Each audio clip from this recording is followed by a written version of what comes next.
We have no rebuttal, Your Honor. All right, and the people have a motion. I do, Your Honor. I would move for bind over on the count of second-degree murder. Your Honor, for a brief argument, I know the court has already gotten our brief and gotten the defense brief, but I want to touch on a few things. And to be frank, I guess we've had discussions a little bit, but I don't think this is a close call for the court. I think it's fairly easy for you. Basically, the court is very well familiar that the elements of second-degree murder are a death caused by the defendant. In the circumstances of this case, it's very clear there's an intent to kill. That's not an issue. The only issue in this case is the element number 4. Is there some sort of justification? And that's what the court to some extent has got to determine, but ultimately that's a jury question, Your Honor. I think the law is behind this. And they offer, essentially 2 reasons of justification in their brief. First, deadly force to prevent a fleeing felon. Your Honor, the fleeing felon defense, it is there, but what is the key thing? The key thing, and we agree, that's the thing, a lot of things we agree on in terms of People versus Couch. They cite in their brief, when you look at People versus Couch, when you look at them, I'll quote directly from that from that case. Both officers, this isn't just civilians, officers and private persons seeking to prevent a felon's escape must exercise reasonable care to prevent the escape of a felon without doing personal violence. And it's only where killing him is necessary to prevent this escape is that killing justified. Okay, necessity, that's a key thing in this one. And that goes true for their other reason, is in terms of self-defense, reasonable self-defense. Well, once again, we've cited People versus Heflin, and the general test, and the court's well familiar with it though, is that the defendant honestly and reasonably believes he is in danger.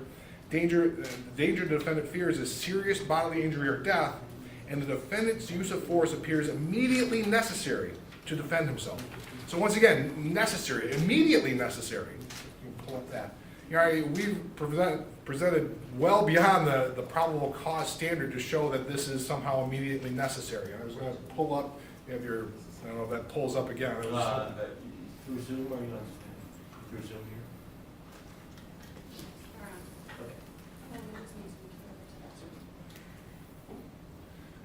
I'm using one of the defense exhibits. This is the defense exhibit. And in terms of when you're talking about necessary and immediately necessary, this is the exhibit. The last thing where we talk about, you can see the casing discharging from the gun. This is the moment the shot is fired. Okay? As a matter of law, can the court say this is necessary to prevent a felon's escape?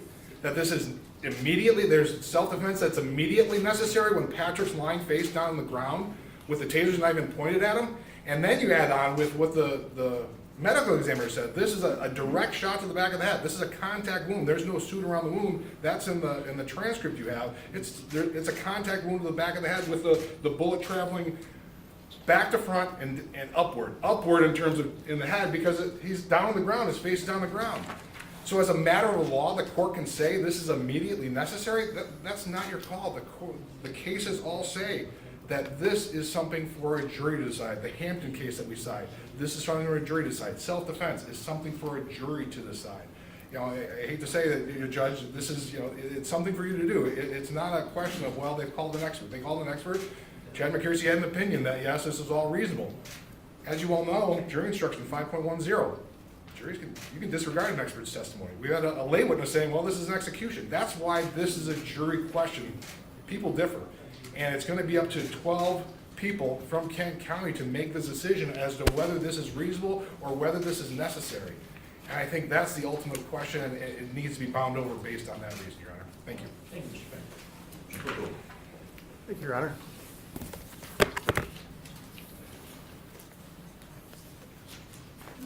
Your Honor, we agree with the prosecution that it is his burden to show probable cause for the court to consider on each of the elements of the crime.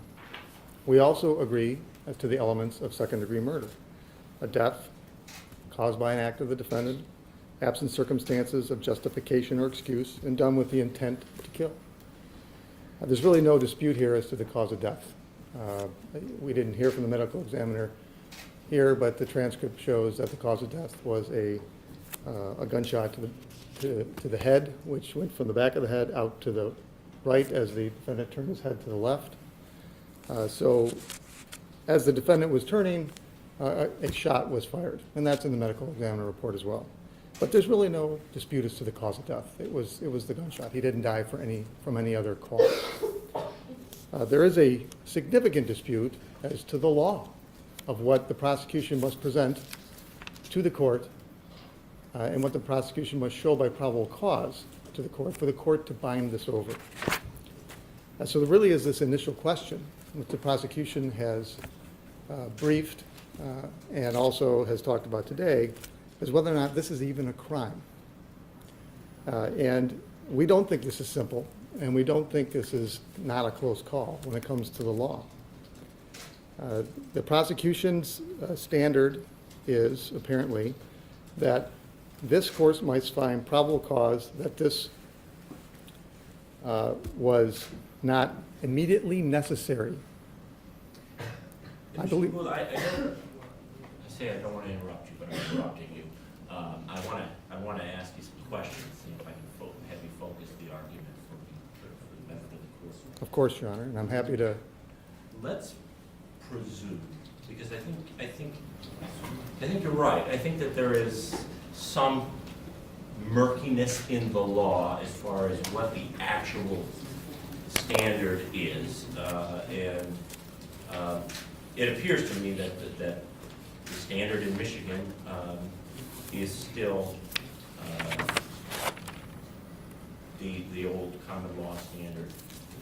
But let's assume that it is the worst standard for your client.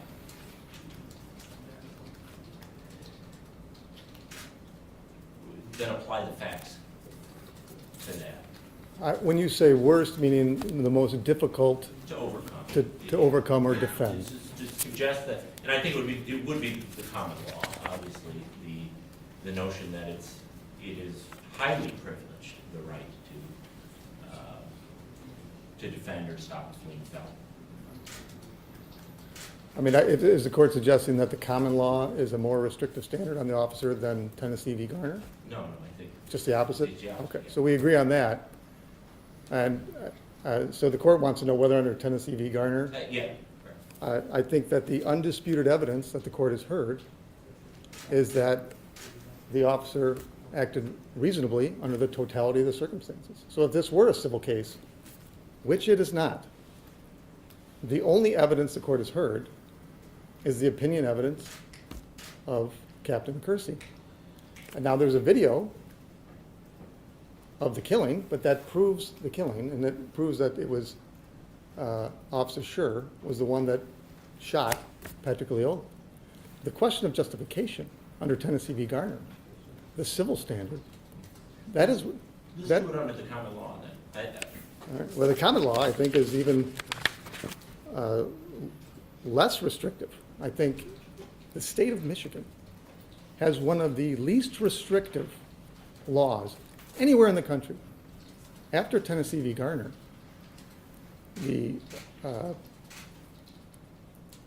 most states, in fact, almost every state but two, decided, we should get something on the books to decide when an officer can be charged with a crime and when a private citizen can be charged with a crime. And there's a difference. And let me ask you this. Here's really where I'm getting at. Even under the common law standard, isn't there still the question of necessity that applies a gloss over the entire thing?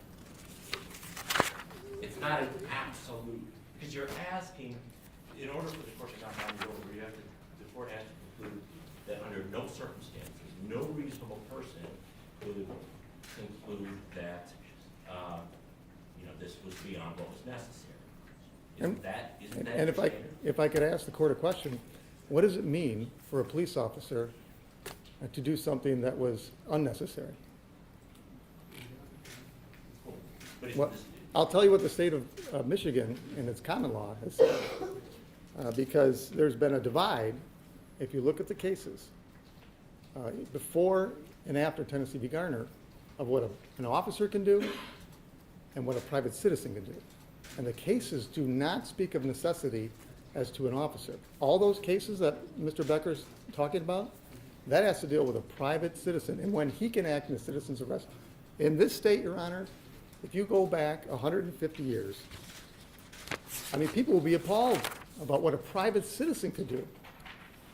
And, there's a great discussion in the Whitty case, which is in both of our briefs, and I would just like to read a passage talking about the evolution of common law, which this court must follow in the state of Michigan. And this is because prior to this, and Tennessee v. Garner talks about this, most felonies, you were imposed a death sentence. And shooting a nonviolent fleeing felony historically would have been permitted because it's the same result as if you'd been caught and convicted.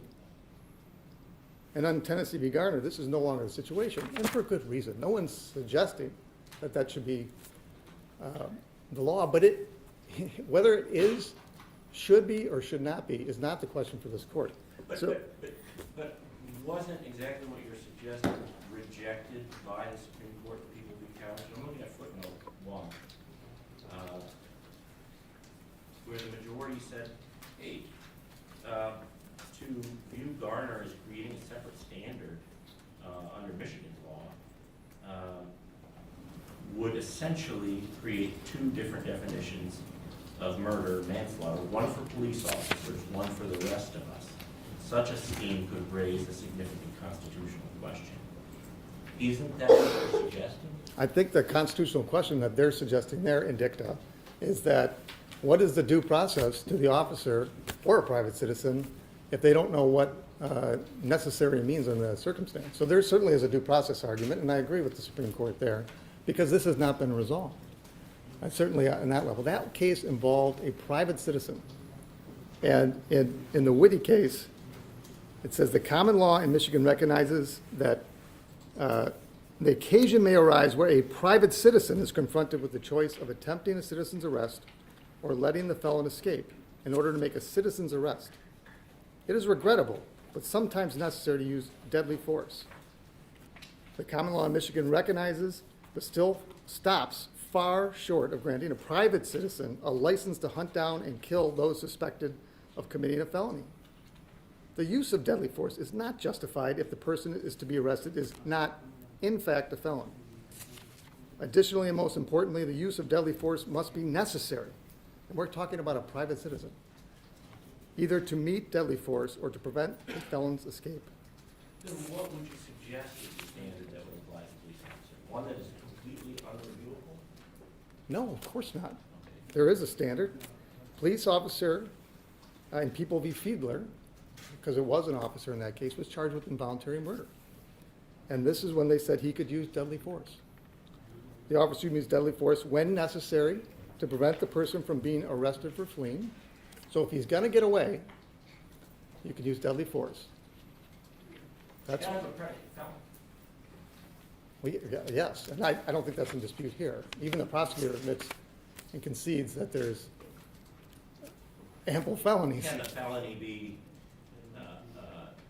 A question of fact? resisting arrest? I mean, that's the. Absolutely. And why? Well, and I didn't get to the second prong, Your Honor, because the second prong says there's no necessary requirement in Fiedler when the arresting person is met with force from the party to be arrested. And this makes perfect sense if you look at our history of common law.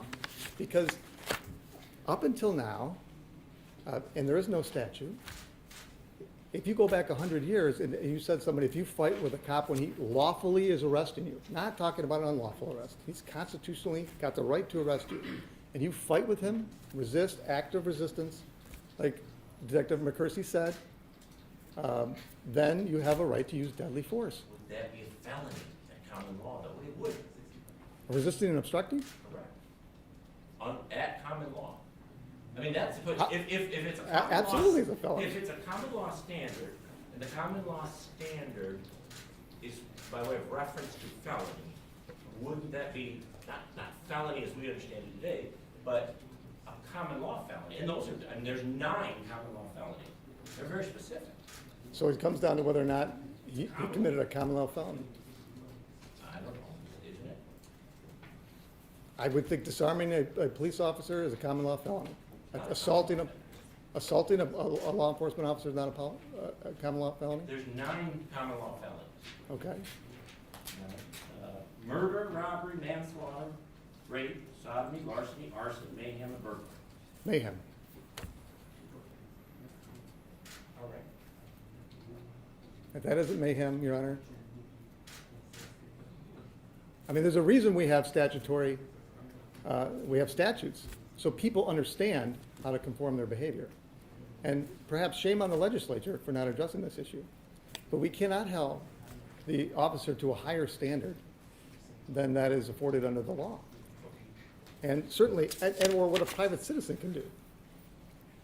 And so, when the arresting person is met with force from the party to be arrested, People v. Fiedler understands that to mean a police officer can use deadly force. And it was an officer who was shooting at someone who was running away. And he got in trouble in large part because I think there was some question of whether or not that was actually the person that did it. But there are very few cases where police officers get charged with any type of murder. And I cannot find a single case where an officer has been charged in Michigan with murder. And here, if you look at whether or not he's fleeing, I mean, I think the question of necessity. You have Patrick Lyoya, it's a lawful stop. You had heard no evidence that this was an unlawful stop.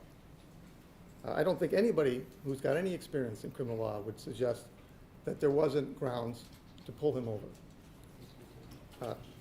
The methods he used through this system were perfectly in line with his training. Well, maybe not perfectly because that wasn't the standard, but they were in line with his training. The training officer told you that. Patrick Lyoya jumps out of the car. He fails to obey any commands. 30 commands. He uses active resistance, shoves the officer, and he's committed a felony at that point. And he flees. He has reason to flee. So we know he's fleeing because, as Detective Stasiak said that she found in the car, it's loaded with evidence of identity theft. And he also has active warrants out for him. So this is a lawful arrest before and after they searched the car, which is what it would have done. And Patrick Lyoya knew this. That's perhaps, we don't know what was in his head, but that's the most likely reason he was fleeing. From the officer's point of view, he has no idea who he is at this point. It is 8 a.m. Monday morning. He knows this person is not listening to anything he says. He is calm, he is respectful, and as Patrick Lyoya escalates, the officer responds, but in kind.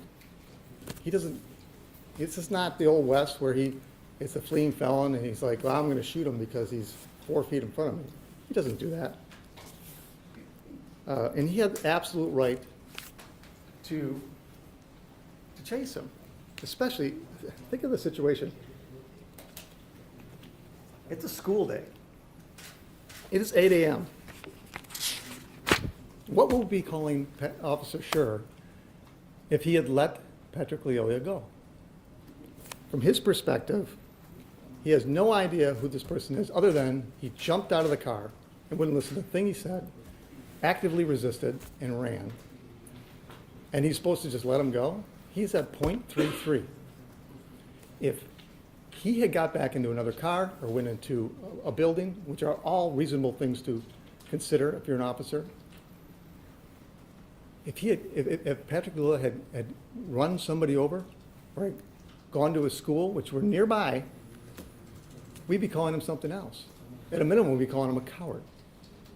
And so we were calling him a murderer here because he didn't let him go. That's the suggestion. Because it wasn't necessary. It wasn't immediately necessary. And those, I understand all those arguments, but aren't those arguments better put to the jury? That's really what it comes down to. Is we're here. The question is simply whether there's a probable cause. Those are all arguments against it. All arguments supporting that everything was reasonable. I mean, at the end of the day, that's the standard. Well, a lot of issues are left for a jury when there's a conflict in what the facts could be. If the issue of justification, even under the most restrictive standard, Tennessee v. Garner, Is the jury going to rely solely on their understanding of excessive force laws and training of police officers in this case? No. They're going to rely on expert testimony. The prosecution decided they don't want to call their expert. So there is no evidence, no opinion evidence of what is excessive, what is reasonable, what a reasonable officer would do, except Officer Schurr's training officer, who has decades of experience, who knows exactly how to train these officers, and he said he exactly followed his training. And under the totality of circumstances, this was reasonable. So what facts do you have, Your Honor, that this, under the totality of the circumstances? The court can draw reasonable inferences, it's required to draw reasonable inferences. And you know, so you're asking me to conclude that no reasonable fact finder would find that this is anything other than reasonable. Yes. That in turn really is, that question is one that to say that reasonable minds cannot differ on that. Well, you've only heard from one mind, Your Honor. So we've heard the facts, and again, you know, one of the things that stuck out to me was, Captain said, well, you know, we don't really know whether Patrick Lyoya was, in his aggression, was trying to break the grass in a defensive way or attack the officer. And I don't know if that would change things or not. I don't think that matters under the law. I don't see that it makes any difference under the law. And I'm only asking the court to make legal determinations, except to the fact there are undisputed facts. Certainly, the court's going to assume certain facts, and not everything goes to the jury. I mean, the court will make a finding that Officer Schurr is a GRPD officer. There are lots of things the court finds because they're not in dispute. If the prosecution truly believed that this was unreasonable, they should have put on some evidence that it was unjustified, not just play the video. That's not the standard for this court. You are the gatekeeper of whether or not something should go forward. Because the prosecutor even said, well, if this was reasonable, why did he get fired? And the only reason he got fired is because he was charged. So no one's made a finding that this was unreasonable other than the prosecutor. And so now we're asking you, given what you've heard, the opinion testimony of the training officer, that's unrefuted, no rebuttal, how can you make a finding that a reasonable jury could find that this wasn't justified as the standard is set by Tennessee v. Garner? And, Your Honor, I do want the court to consider the common law with regard to the second prong, which has not even been addressed by the government, which is that it's justified that what Officer Schurr did if he is met with force in response to a lawful arrest. This was a lawful arrest. There is absolutely no evidence whatsoever that he did anything unlawful in effectuating an arrest. And there's absolutely no evidence that Patrick Lyoya did anything but fight the entire time. He pushed, he shoved, he popped his arms. He's committing an inherently dangerous felony, according to Captain McCursey. And, you know, that's all policy, which, by the way, is not relevant for common law. But if it's going to guide or inform the court on what is actually reasonable under the circumstances, Captain McCursey said it's inherently dangerous. I would say that the court just looking at the video, that's an inherently dangerous situation. You have a person who will not comply, who grabs a taser, who ultimately takes the taser from his left hand to his right. So at some point, it got transferred and is turning, as the medical examiner's report states, because the bullet went from the back of the head out the right. And he concedes, yes, his head was turning. And if you look at the video closely, you can see the taser going this way. And so the officer, in this case, is not held to a standard of, what was it really necessary to shoot him? That is not the standard. The most restrictive one would be Tennessee v. Garner. Or would any reasonable officer, any, in this situation, have acted that way? We can't find an officer who would say that they wouldn't have acted with deadly force in that situation. He disarmed him of his taser. Their own expert is talking about how dangerous these things are, even in drive stun. You can lose an eye, it can collapse a trachea, it can kill you if you hit it in the right spot. So whether or not the second cartridge was fired is completely irrelevant. Nobody has said that that's sort of the question of fact for a jury to decide. Well, if it was only the drive stun, then can't cause bodily harm. So no, that's not. Their expert on tasers says we train people, do not drive stun somebody in the face, in the head. Stay away from there. Why is that? Well, it's huge liability, not only for the officers, but probably for Axon. So this is not a civil case, but even if it were, you have heard no evidence whatsoever that the experts in the field think that this wasn't unjustified. So it certainly is an issue of active resistance, and under common law, when met with force, making a lawful arrest, you can use deadly force. Now, should that be the law? No, but that's a question for the legislature, not this court. Whether or not it was necessary to use deadly force when met with force, I don't think is the law. And respectfully, I encourage the court to read the cases that talk about that second standard. Almost all the cases talk about the situation where someone is running and he's getting away, and do we really want a private citizen to wing somebody from 20 feet because they think he's going to get away because he committed a felony? That's what these cases are talking about. The reason there's no cases about all the times we've charged police officers with murder under common law is because it's not murder. He has the absolute right. In fact, he has the duty to arrest him at this point. It is his obligation. And the difference, Your Honor, too, between private citizens and police officers is that private citizens now have a duty to retreat. We don't want average guys running around making citizens arrest and feeling they can essentially stand their ground if they're met with force. If you're in Michigan, I know some states have stand your ground laws. We're not one of them. In Michigan, if you're making a citizen's arrest because you know someone's committed a felony, if you have the opportunity to retreat, you absolutely have to. Otherwise, you're not going to have a defense of self-defense. You have to retreat.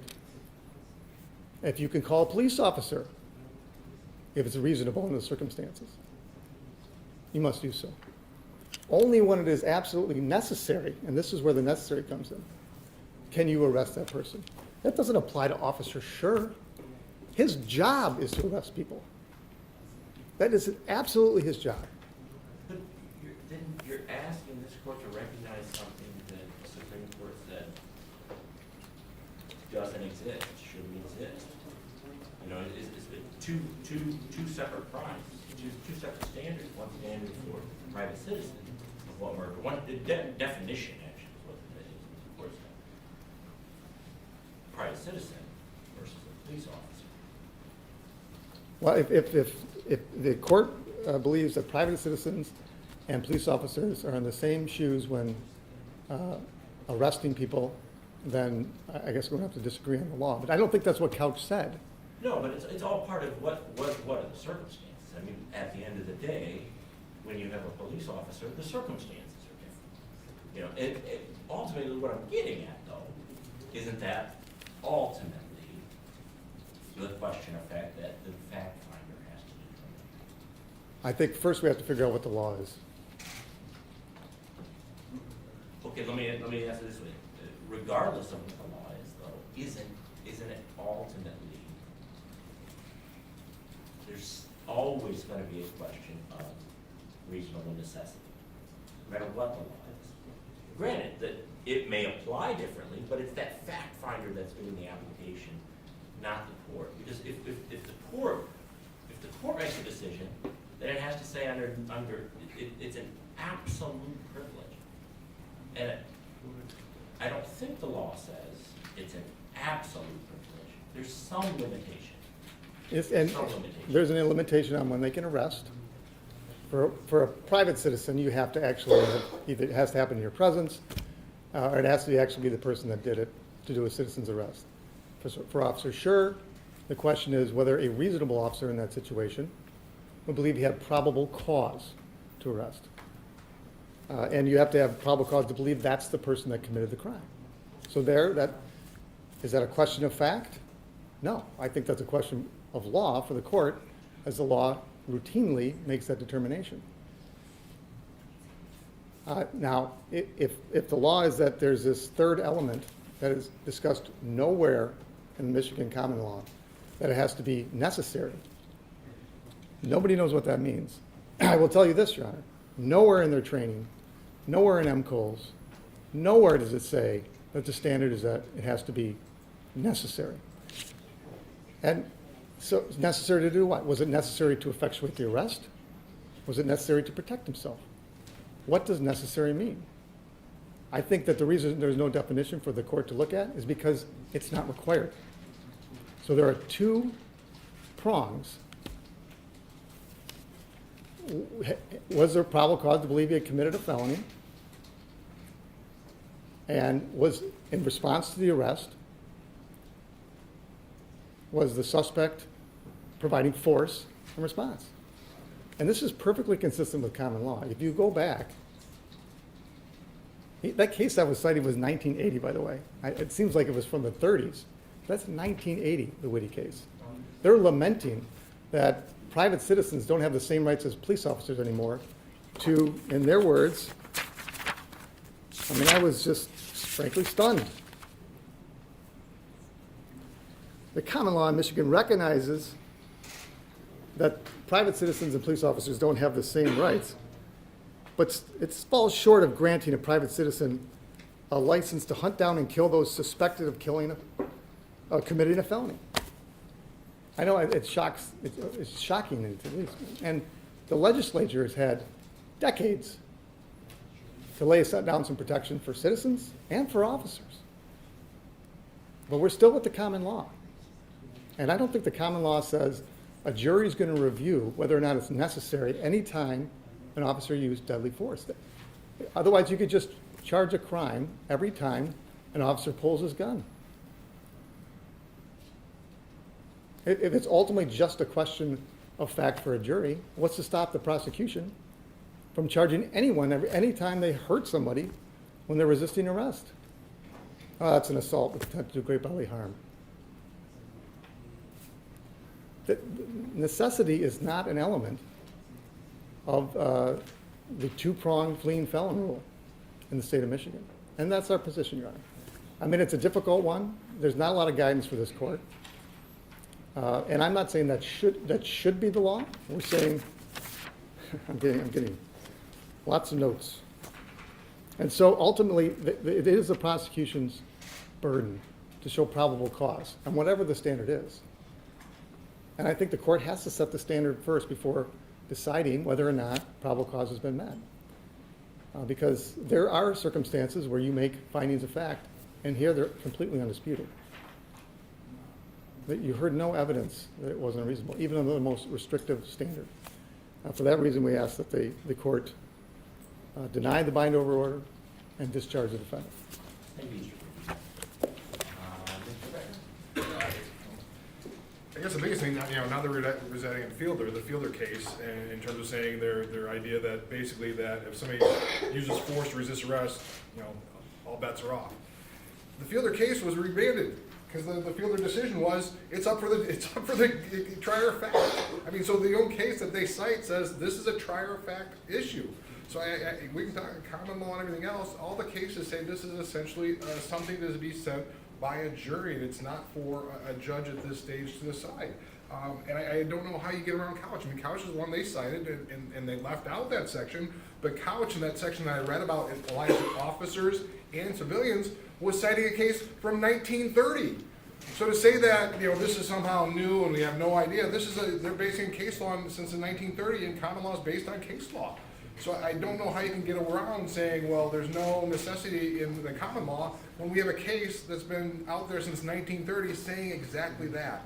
This is a jury question. All these arguments, they make well-intentioned arguments, but it's for a jury, it's not for this court. There's sufficient basis to bind this over, and we ask the court to do so. All right, thank you both for, thank you all for your courtesy to one another throughout the proceedings.